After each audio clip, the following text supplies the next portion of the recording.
সুবর্ণা মুস্তাফাকে নিয়ে কোনো প্রশ্ন করতে পারবো? না। কেন?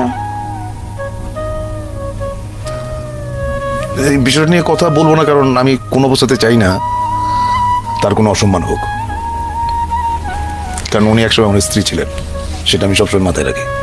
আমরা যদি আপনার এক একটা দিন সম্পর্কে জানতে চাই, যে পুরো দিনটা আপনি কিভাবে কাটান, সকালে ঘুম থেকে ওঠা থেকে শুরু করে, ঘুম থেকে ওঠেন কখন, ঘুম থেকে উঠে সকালে কয়টায়?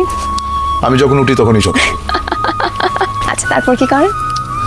তারপরে কি, এই স্নান করি, তারপরে খাবার খাই, তারপর টেলিভিশন দেখি, তারপর কাজ থাকলে কাজে যাই, কাজ থেকে ফিরে টেলিভিশন দেখি, খাবার খাই, মাঝে মাঝে মদ্যপান করি, তারপর ঘুমিয়ে পড়ি।